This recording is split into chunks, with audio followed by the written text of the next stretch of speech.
Hello and welcome to the Art and Science of Influencing for Busy Executives and Managers. I'm Helena Nyman, the founder and president of Nyman Consulting and the Executive Center of Excellence and a best-selling author.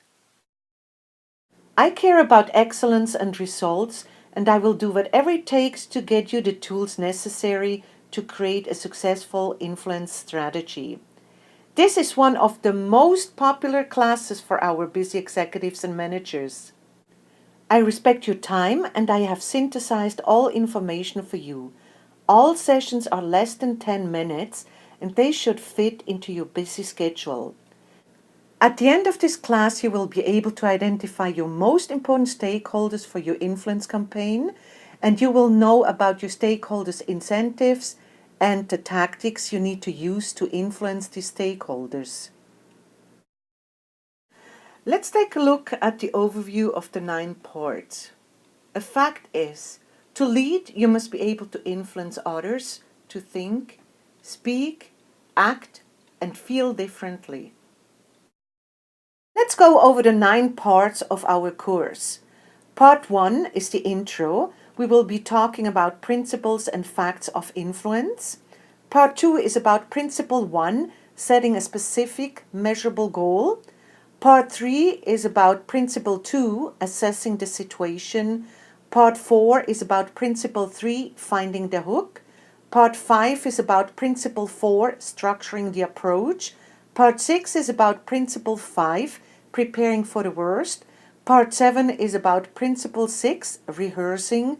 Part 8 is about Principle 7, creating an influence campaign. And the final part, Part 9, is the scientific influencing formula. What is influence? Influence is both science and art. It is science because certain principles apply in almost any influence situation. Certain strategies prove to be effective time and time again, and certain behaviors work better than others. Influence is also an art, for example, reading other people, thinking creatively, and responding spontaneously to others' concerns and issues. Let me introduce you to the 7 principles of influence. This section introduces 7 principles that enable influence. Principle 1. Set goals. Without the goal, you don't know where you are going, how to get there, or if you have succeeded. This section provides examples of effective influence objectives. Principle 2. Assess the situation. The more you know about the other person's motivations, as well as your own, the more likely you are to achieve your goal. Principle 3. Find a hook. Once you understand the situation, there are 5 hooks that you can use to influence others. Some work better than others in different situations. This section provides an overview of each. Principle 4. Structure the approach. Influencing others requires careful planning. This section provides a tool to help you effectively prepare to influence the other person. Principle 5. Plan for the worst. Despite our best intentions, things sometimes go wrong. This section reminds you to plan for the worst and be prepared to extricate yourself from difficult situations. Principle 6. Rehearse. You have a much greater chance of uncovering flaws in your strategy and avoiding ineffective comments if you rehearse your approach before attempting it live. Principle 7. Create an influencing campaign. Most leaders must influence many people within an organization to accept new ideas and recommendations. Once we have revealed the 7 principles of the art and science of influencing, we will reveal the scientific influencing formula during part 9 of this course. Let me give you some facts about influencing. Fact 1. People do things for their reasons, not your reasons. The key to influencing another person is to connect what you want with reasons, incentives, possibilities, interests, and commitments that matter to him or her. If you want your colleague to join you for Chinese food, you can talk about your craving for Chinese food. However, you have a much better chance of influencing her to join you if you talk about things that matter to her. For example, her interest in trying new things, her love of spicy food, or her desire to get away from the office.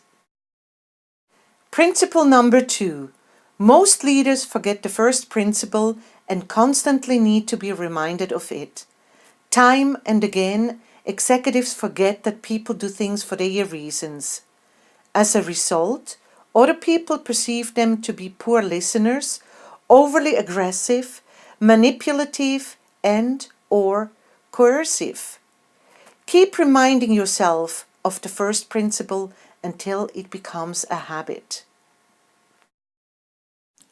Principle number 3. If you don't explicitly ask for what you want, you probably won't get it. Influence happens through explicit conversations. No one can read your mind, and few people can read between the lines. Fact number 4. Influence happens one person at a time. You can't influence Congress, the company, the board, or them.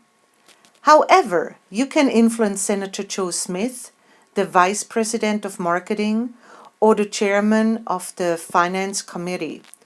Influence happens person by person, conversation by conversation. Fact number 5. Take 100% responsibility for your impact on others.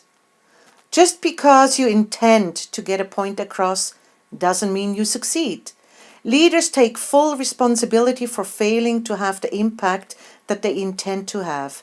Rather than blame the other person for not getting it, rather than becoming self-righteous, they adjust their approach and style. Fact number 6. Build relationships while getting results. Some people push so hard for results when influencing others that they come across as obnoxious, pushy, and dictatorial, damaging relationships with their forcefulness. Others tiptoe so softly when influencing others that they avoid productive conflict and tough issues. In their effort to preserve relationships, they sacrifice results. Effective influences strengthen relationships at the same time that they get results. Fact number 7. In influence, as in life, there are no guarantees. When you attempt to influence another person, you might succeed or you might fail. If you fail, you might try again with a different approach, or you might decide to pick another battle. The most effective influencers do not take rejection personally. Rather, they realize that there are no guarantees, brush themselves off, learn how to do better next time, and move forward. With this, we conclude part 1 of 9 of our Art and Science of Influencing course, and I hope you enjoyed what you heard so far and you will join us for part 2.